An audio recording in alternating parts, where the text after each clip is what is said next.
हमारे विभिन्न ज्ञानवर्धक कार्यक्रम देखने के लिए आप हमें अभी सब्सक्राइब करें, बेल आइकन को प्रेस करें ताकि आप देख सकें हमारा कार्यक्रम सबसे पहले।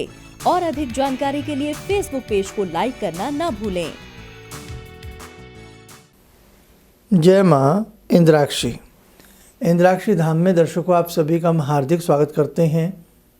आज के दिन जिन जातकों का जन्म दिवस है, मैरिज एनिवर्सरी है, उन सभी को हमारी तरफ से बहुत बहुत शुभकामनाएं। आज हम अपने इस अंक में बात करेंगे कि जिन महिलाओं का तलाक हो जाता है उनका पुनः विवाह के लिए, दूसरे विवाह के लिए क्या जन्म पत्रिका कुछ विशेष मदद कर सकती है? क्या हाथ की रेखाओं में ऐसे कुछ योग होते हैं जो उनके जीवन को सहज बना सकें, आसान बना सकें? आज का ये कार्यक्रम आप ज़रूर सुनिएगा। तो आइए उससे पहले हम कार्यक्रम को शुरू करें। हम आज का पंचांग भी पढ़ देते हैं। 19 जनवरी सन 2021 दिन मंगलवार, पोष मास, शुक्ल पक्ष, संवत 2077, तिथि षष्ठी है, नक्षत्र उत्तरा भाद्रपद है, राहु काल 3 से 4:30, दिशा शूल उत्तर दिशा। जब हमारा विवाह होता है हम कदापि ये नहीं चाहते कि ये विवाह टूट जाए। हम कदापि नहीं चाहते कि जिस प्रकार से पैसा भी खर्च होता है, सबके उस विवाह से कहीं ना कहीं रिश्ते जुड़े होते हैं, तो ऐसी स्थिति में यदि वो विवाह खंडित होता है, उस स्थिति में कई बार ज़िंदगी बिल्कुल वीरान सी हो जाती है। कोई बेटी नहीं चाहती, कोई पिता नहीं चाहता, कोई पुत्र नहीं चाहता और कोई पुत्र का पिता भी नहीं चाहता कि जहाँ हमने बहुत अच्छे से हमने प्रसन्नता के साथ इस सूत्र को एक बंधन में बांधा है, ये टूट जाए और वैवाहिक रूप में संधि विच्छेद हो जाए। लेकिन कई बार अनेकों कारण ऐसे बनते हैं, चाहे हमारे विचार हों, चाहे किसी भी बात को लेकर के कई बार छोटा सा इशू बहुत बड़ा बन जाता है और उस कारण तनाव की स्थिति बनते अदालत के दरवाजे खटखटाने लगती है और अंततः तलाक हो जाता है। तो कहना बहुत इजी होता है, लेकिन जो इस जीवन की पीड़ा में जीता है उसके लिए ये पीड़ादायक नासूर सा बन जाता है। और वो चाहे वो महिला है, या ऐसा नहीं है कि महिलाओं के साथ ही ऐसा होता है, ऐसे लड़कों के साथ भी ऐसी स्थितियां बहुत होती हैं। क्योंकि देखो, गलतियां सब में होती हैं कई बार, और गलतियों का जो नुकसान होता है वो हमारे जीवन के ऊपर आता है। खैर, लेकिन अमूमन फिर भी महिला के साथ ऐसा यदि होता है तो उसके लिए पीड़ा स्थिति ज़्यादा बन जाती है। क्यों? एक आपको बात बताएं कि महिला पुत्र का तलाक होता है तो पुत्र पिता के साथ ही रहता है, लेकिन ऐसी कई महिलाएं भी हैं जब तलाक हो जाता है, भगवान न करे तो कई बार दोनों रास्ते उस बच्ची के बंद हो जाते हैं। पिता के घर के भी, भाई अब तुम अपनी ज़िंदगी है, अपने हिसाब से जियो, अपने हिसाब से देखो। तो जब ऐसी स्थिति किसी भी व्यक्ति के जीवन में आती है तो विवस्त स्थिति उस व्यक्ति की बन जाती है।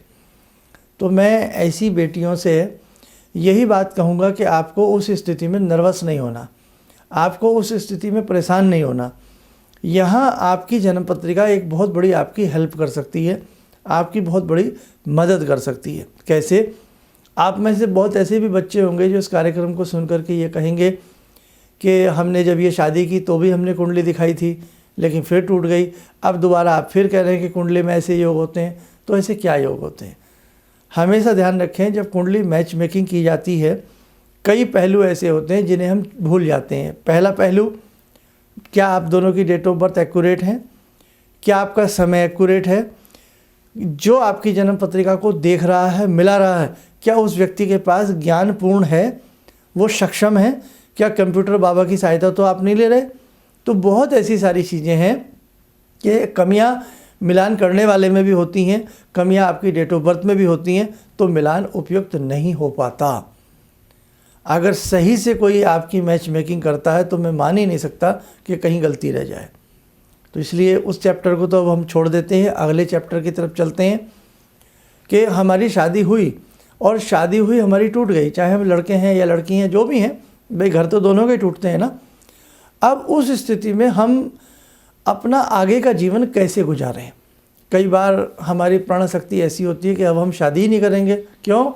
हम उस ज़िंदगी से इतना कुंठित हो चुके होते हैं, इतना तंग हो चुके होते हैं कि हमें उस ज़िंदगी से विश्वास उठ जाता है। और कई बार ऐसा भी होता है कि हमें समझ में नहीं आता कि हमारे साथ हुआ क्या। कई बार डोली उठ भी नहीं पाती कि रिश्ते टूट जाते हैं। तरह तरह की बातें हैं, तरह तरह का आपका भाग्य है, हम सबका भाग्य है, और तरह तरह के इस प्रकार के कड़वे घूंट हमें पीने पड़ जाते हैं। अब आपकी जन्म पत्रिका देखी गई। जन्म पत्रिका में सप्तम भाव विवाह का स्थान होता है।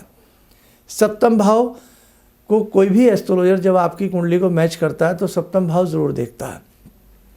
अब मैं आता हूँ पॉइंट पर कि विवाह टूट गया। अब हमें जन्म पत्रिका फिर देखनी है, दिखानी है कि क्या हमारा पुनर्विवाह अब जो होगा, हमारे साथ ऐसी घटनाएं तो नहीं घटेंगी, हमारे साथ ऐसा धोखा तो नहीं होगा, या हमारे साथ ऐसा तो नहीं होगा होने वाला दोबारा से। तो आपकी जन्म पत्रिका का कोई भी एस्ट्रोलॉजर जब कुंडली देखे तो सप्तम भाव देखे। और जो हमारे स्टूडेंट हैं जो हमसे ज्योतिष सीख रहे हैं उनके लिए भी कह देते हैं, सप्तम भाव देखना, चतुर्थ भाव देखना, और सप्तम चतुर्थ के साथ साथ आप उस व्यक्ति का भाग्य भाव देखना। ठीक है? या अगर आपको नववांश कुंडली अच्छे से देखनी आती है तो नववांश कुंडली देखना। इसी की मेन जो कुंडली आपकी बनती है उसी में से सारी कुंडलियाँ अपने अपने हिसाब से बनाई जाती हैं। वो आप समझेंगे जब हमसे पूरा सीखेंगे। तो या तो नववांश कुंडली पे फोकस करना कि नववांश कुंडली में सप्तम भाव की क्या स्थिति है, चतुर्थ भाव की क्या स्थिति है, भाग्य भाव की क्या स्थिति है।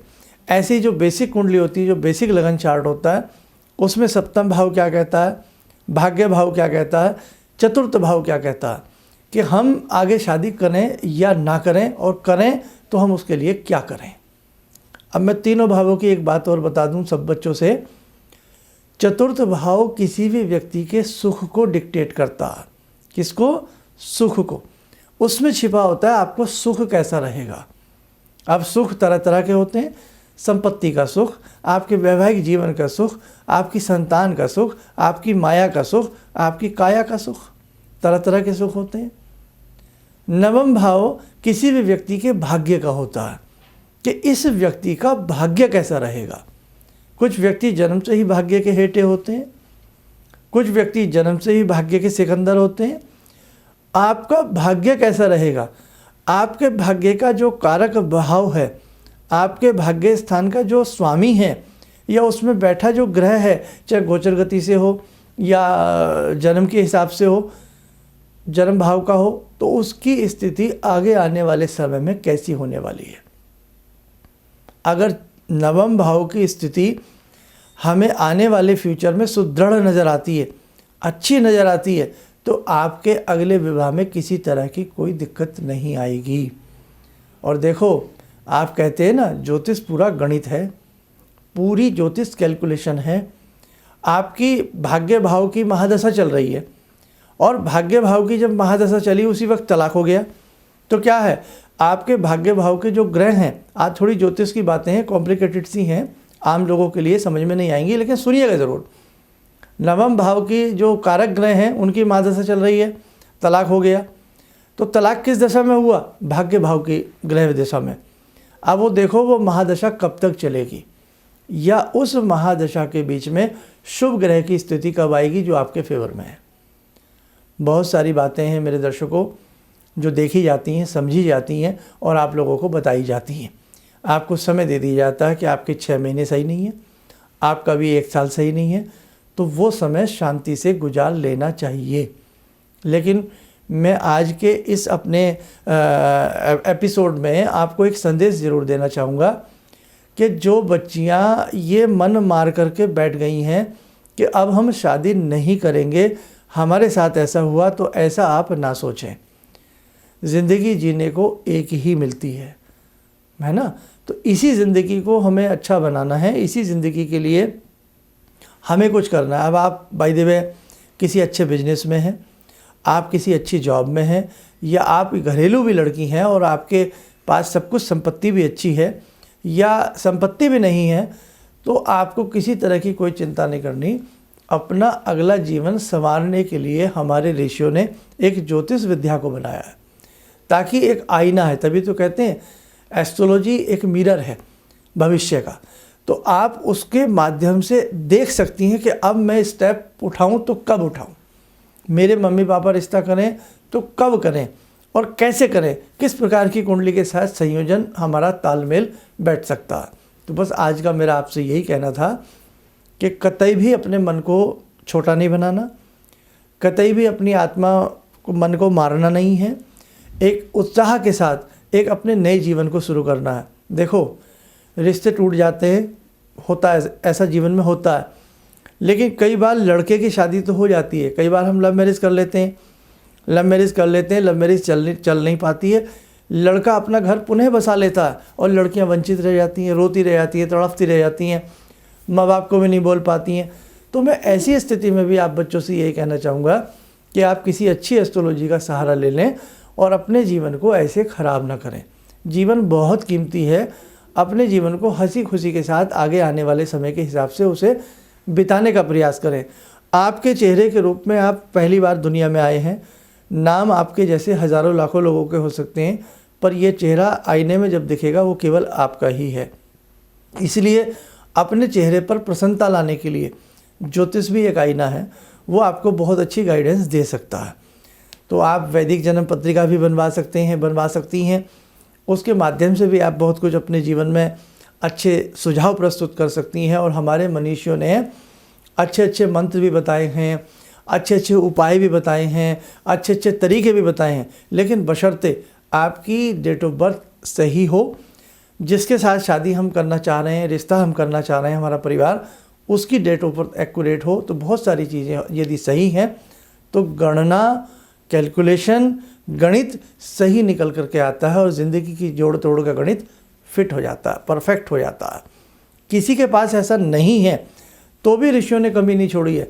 फिर हाथ की रेखाओं की बात की है कि आप अपने हाथ की रेखाएं किसी भी मर्मज्ञ को दिखा करके अपने जीवन को आसान बना सकते हैं। आइए साधकों, समय हो चला है आज भगवती दुर्गा से जुड़ने का। ईश्वर करे, भगवती करे कि सभी के जीवन में उत्साह हो, सभी के जीवन में प्रेम हो और सभी की मनोकामनाएं जगदम्बा पूर्ण करें। तो आइए 2 मिनट के लिए ध्यान करें माँ पराम्बा महाशक्ति दुर्गा का। ॐ सिन्दूरारुण विग्रहां त्रिनयनां माणिक्यमूले स्फुरात् स्तारानायकशेखरं स्मितमुखी भापेन वाक्षोरुवां पाणिभ्यामलपूर्णरत्नचषकां रत्नोत्परां बिभ्रति सौम्यां रत्नघटस्थरक्तचरणां ध्यायेत्पराम् अम्बिकां खड्गं चक्रगदेषु चापपरिगान् शूलम्बुशुण्डिं शिरा शङ्खं समदधतीं करे स्त्रीनयनां सर्वाङ्गभूषावृतां नीलास्मद्युतिमास्य पाददशकां सेवे महाकालिकां यामास्तो स्वपितैहरो कमलजो हन्तुं मधुं कैटवम् विद्युद्दामसमप्रभां मृगपते स्कन्दस्थितां भीषणां कन्या विहकरवालखेटविलसा धस्ताविरासेवितां हस्तेश्चक्रगदाशिखेटविशिखां चापं गुणं तर्जनीं विप्राणामलिलात्मिकां शशिधरां दुर्गां त्रिनेत्रां भजे। कवच बना लें, ध्यान करें कि भगवती का आशीर्वाद हम सबके ऊपर बरस रहा है।